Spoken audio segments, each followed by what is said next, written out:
Tout juste 18h30 sur Aloula et c'est le journal. À la une de l'actualité ce soir.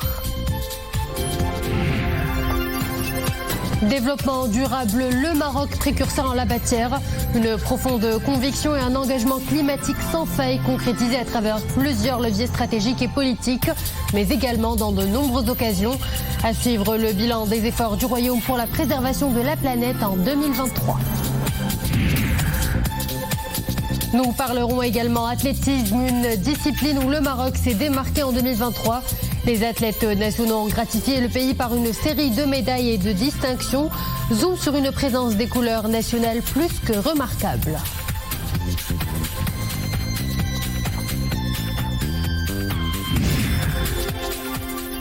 Enfin, de journal, nous vous embarquerons à l'une des régions où le soleil est généreux et le calme absolu, Merzouga. La destination est un incontournable du tourisme des dunes où les visiteurs font le plein de zénatitude. Bonsoir à tous. Nous ouvrons ce journal avec une rétrospective de l'année écoulée. Ce soir, nous braquons les projecteurs sur les efforts multiples et colossaux engagés par le Maroc sous la sage conduite de Sa Majesté le roi Mohammed VI en faveur du développement durable et des efforts internationaux pour le climat. Le Royaume a également mis en place une gouvernance exemplaire en la matière en réalisant des progrès significatifs dans l'intégration de la durabilité dans les politiques sectorielles. Et cela grâce à une stratégie remarquable qui fait du Maroc un acteur fortement engagé au niveau national et même mondial. Houdam Sahel, Hamza Sayeh, Nisrin Ausdar. Cet engagement sans faille s'est concrétisé à travers l'adhésion du Maroc à plusieurs accords multilatéraux sur l'environnement, ainsi que par leur transposition en droit national. Cet engagement s'est récemment confirmé avec la forte participation du Maroc aux travaux de la COP28 à Dubaï. Son Altesse royale, la princesse Lalla Hasna, présidente de la Fondation Mohammed VI pour la protection de l'environnement, y a représenté Sa Majesté le roi Mohammed VI. À travers plusieurs side events, la Fondation a donné l'occasion aux jeunes du monde entier de faire entendre leur voix et leurs recommandations dans le cadre de l'initiative African Youth Climate. La première édition de son programme d'incubation a retenu 200 dossiers de projets africains. Nous sommes vraiment ravis de travailler très en lien avec la Fondation Mohammed VI pour l'environnement. Surtout dans la région qui nous intéresse mutuellement, c'est-à-dire la Méditerranée. Donc nous avons beaucoup de projets ensemble, des collaborations, surtout sur notamment la pollution plastique qui est vraiment un fléau dans cette région. L'Afrique de manière positive, l'Afrique qui est engagée, l'Afrique qui a des projets concrets qui permettent l'atteinte des objectifs de l'accord de Paris à travers le monde. Et nous avons un engagement sans précédent de la jeunesse africaine. Nous avons un secteur privé au Maroc qui est particulièrement engagé et qui, en partenariat avec les acteurs aussi dans le reste du continent africain et dans le monde, donne l'exemple positif dans ce cadre-là. Et comme la gestion mondiale de la crise climatique ne peut que s'orienter vers une approche adaptée aux contraintes nationales, une approche centrée sur une croissance qualitative durable et surtout sur une vision à vocation humaniste, la délégation marocaine ayant pris part à la COP28 a noué plusieurs partenariats, notamment dans le domaine des énergies renouvelables.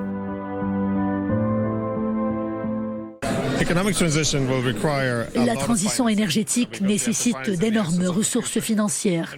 Pour mieux se préparer à l'avenir et faire face aux défis actuels, en tant que représentant du secteur bancaire et de par le rôle central qui nous échoit dans ce sens, nous travaillons en permanence de concert avec les banques marocaines.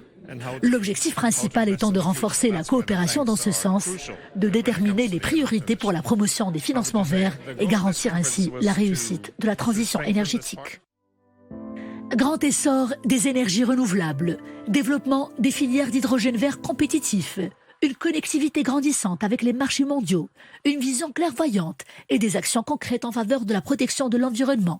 Autant d'atouts et de points forts qui témoignent d'un engagement précurseur du Maroc en faveur du climat, un engagement qui se concrétise à travers plusieurs leviers stratégiques et politiques.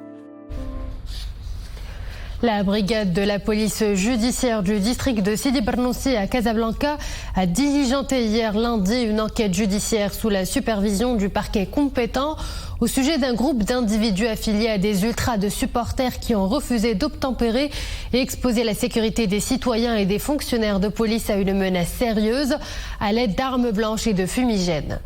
Une source sécuritaire précise qu'une patrouille de police est intervenue pour prévenir un accrochage violent entre deux groupes rivaux d'ultra à Bernoussi. Un des groupes a refusé d'obtempérer alors qu'un de ses membres a tenté d'agresser les fonctionnaires de police au moyen de fumigènes. Cet individu a été maîtrisé, mais ses compagnons ont essayé de violenter les éléments de la police dans une tentative de résister à l'opération d'interpellation, ce qui a contraint un officier de police d'utiliser son arme de service et de tirer plusieurs coups de feu ayant permis de rétablir l'ordre sur les lieux. L'usage contraint de l'arme de service a également permis de neutraliser le danger posé par les suspects et d'appréhender 9 d'entre eux. 2 mis en cause et un brigadier de police membres de la patrouille ont été blessés au niveau de leur partie supérieure. Les 2 suspects et le fonctionnaire de police ont été transférés à l'hôpital pour recevoir les soins nécessaires, alors que les autres mis en cause sont soumis à l'enquête judiciaire menée sous la supervision du parquet compétent afin de déterminer les tenants et aboutissants de cette affaire et d'appréhender toute autre personne impliquée. Dans le reste de l'actualité, la terre a tremblé ce matin à 8h37 dans les montagnes de l'Atlas.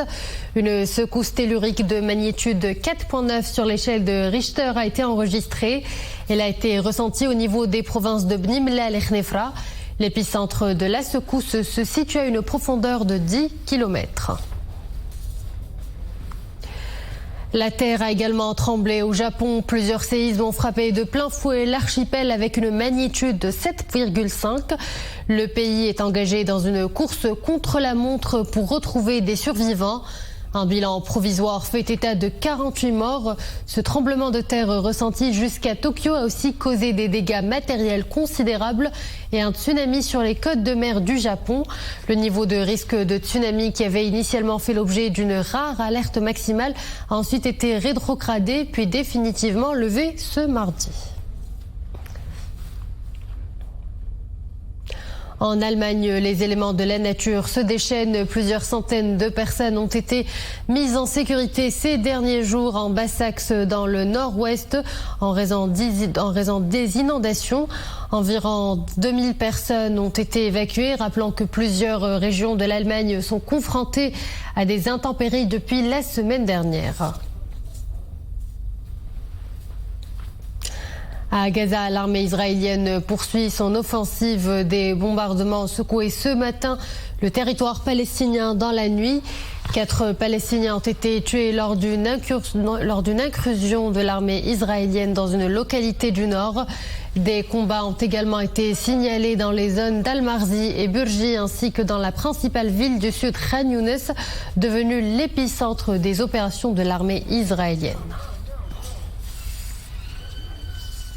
En Ukraine, la Russie a effectué ce matin de nouvelles frappes massives. Elles ont provoqué la mort d'au moins 5 civils et ont blessé une centaine de personnes, principalement à Kiev et à Kharkiv.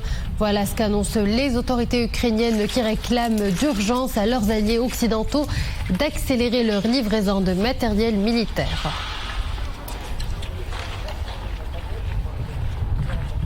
Retour chez nous, 2023, l'année de tous les superlatifs pour le sport national. Une année marquée par une série d'exploits de nos athlètes, des hommes et des femmes qui ont su se démarquer dans différentes disciplines individuelles et collectives. Une présence des couleurs nationales remarquable dans différentes manifestations sportives internationales, en particulier en athlétisme. Round-up avec Ibtissam Oudaïs et Zakaria Mouqin Billah. 2023 a été une année faste de l'athlétisme national. Dans la catégorie des 3000 mètres steeple, Sofiane El Bakkali a encore une fois hissé haut le drapeau rouge et vert sous de multiples latitudes. Pour la seconde fois de sa carrière, Bakkali est sacré champion du monde de sa discipline dans la capitale hongroise Budapest. Des aptitudes à toute épreuve, une condition physique à tout crin et une assiduité exceptionnelle. C'est le cocktail d'une success story pour un champion en or sur la scène internationale. Autre prodige, autre exploit, l'athlète Fatima Zahra Gerdadi au marathon. À Budapest, l'athlète marocaine est montée sur le podium en remportant le bronze. Ces réalisations brillantes doivent beaucoup au foisonnement des événements organisés dans le royaume. Le meeting Mohamed VI d'athlétisme confirme sa place au niveau international comme étape importante du Diamond League. Au sein des instances internationales d'athlétisme, l'année 2023 a été aussi celle de la réélection de l'ancienne championne olympique Nawal Moutawakkil, membre du conseil de la Fédération internationale d'athlétisme pour 4 nouvelles années. Dans d'autres disciplines, les équipes nationales n'ont pas démérité. C'est le cas de l'équipe nationale de football pour amputés aux championnats du monde et aux Jeux africains paralympiques. L'art noble a aussi apporté son lot de consécration. Dans la catégorie de plus de 81 kg, Khadija El Mardi est sacrée championne du monde à New Delhi et devient ainsi la première pugiliste africaine à remporter ce titre. La consécration du sport national est loin d'être fortuite. La stratégie déployée pour sa promotion est insufflée par une vision royale efficace et perspicace. Une stratégie qui a fait du soutien financier et de la valorisation du capital humain un fer de lance pour faire du sport un levier de développement socio-économique et un facteur de rayonnement du royaume. Tennis, Rafael Nadal de retour à la compétition. Éloigné des cours depuis près d'un an pour cause de blessure à la hanche, l'Espagnol s'est imposé d'emblée au premier tour du tournoi à Brisbane en Australie. L'ex numéro 1 mondial a battu en 2-7 l'Autrichien Dominic Thiem. Brisbane qui marque aussi le grand retour de la japonaise Naomi Osaka. Dominique Orlando.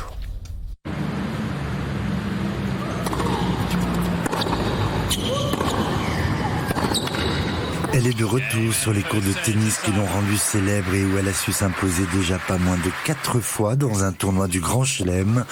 La japonaise Naomi Osaka avait mis entre parenthèses sa carrière au plus haut niveau pour donner naissance à son tout premier enfant. 1 an et demi plus tard, la revoilà victorieuse sur le terrain. 6-3, 7-6 face à l'Allemande Tamara Korpatsch. Game, set, match, Osaka. 2 sets to love, 6-3, 7-6. Au prochain tour, Naomi Osaka sera confrontée à la redoutable Tchèque Karolina Pliskova, qui est elle aussi une ex-numéro 1 mondiale. Probablement le premier véritable test pour la joueuse japonaise.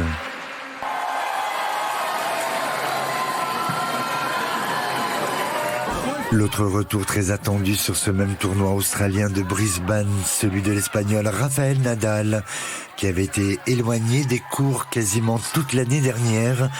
Il a semblé lors de son tout premier match face à l'Autrichien Dominic Thiem parfaitement remis de sa blessure à la hanche.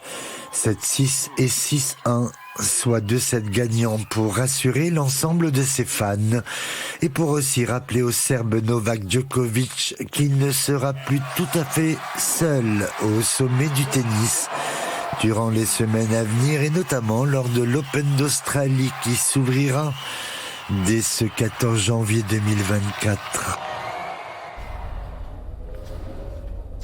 Tourisme, le Maroc, une destination plébiscitée des touristes. Grâce à une stratégie de promotion réussie, le Maroc a accueilli près de 14 millions de touristes l'année écoulée. Un record. Voilà comment le décrit l'agence américaine Bloomberg. Elle a inscrit le royaume dans une liste restreinte de destinations incontournables à visiter en 2024. C'était dans un article intitulé « Où aller en 2024 ». Et l'une des régions privilégiées par les touristes, c'est Merzouga, réputée pour ses étendues désertiques et son climat sec et chaud qui font oublier les rigueurs et l'amorosité de l'hiver.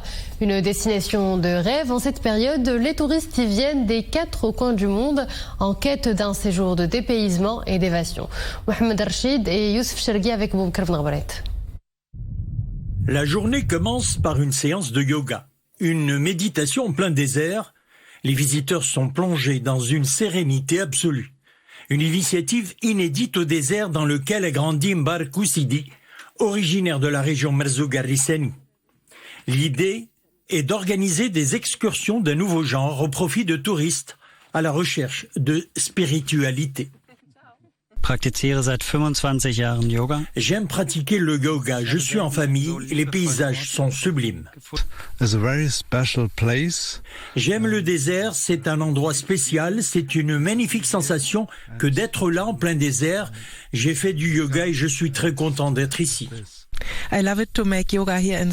J'aime être en plein désert, c'est une belle expérience, c'est aussi intéressant de nous imprégner de la culture marocaine et de pratiquer le yoga près des dunes. C'est la 3e fois que je viens ici. Je suis professeur de yoga. Faire du yoga à Merzouga, c'est se sentir chez soi. Les gens sont très hospitaliers et nous mettent à l'aise. J'invite tout le monde à tenter cette expérience. Je suis ici en famille, nous campons dans les dunes. J'ai décidé de prolonger mon séjour à Merzouga. C'est une région attachante, je m'occupe des chevaux et je passe du bon temps. Mettre sur pied un projet d'investissement axé sur le yoga en plein désert n'était pas chose facile. Mbarkou Sidi en a fait le socle de son offre touristique pour ses visiteurs. La pratique du yoga en plein désert est synonyme de relaxation, une discipline novatrice aux multiples vertus. Nous enregistrons chaque année de plus en plus d'adeptes. Durant cette année, 500 touristes ont pratiqué le yoga à Merzouga. Certains d'entre eux sont revenus de nombreuses fois. Ceci nous pousse à investir encore davantage dans ce projet. Le désert, ce n'est pas uniquement un terrain pour les sports mécaniques, c'est aussi le yoga. La pratique du yoga en plein désert connaît aujourd'hui de nombreux adeptes. Les visiteurs sont suisses, autrichiens, espagnols et surtout allemands. Mbarkou Sidi espère voir son produit touristique intéresser d'autres clients d'Europe et attirer des visiteurs du royaume.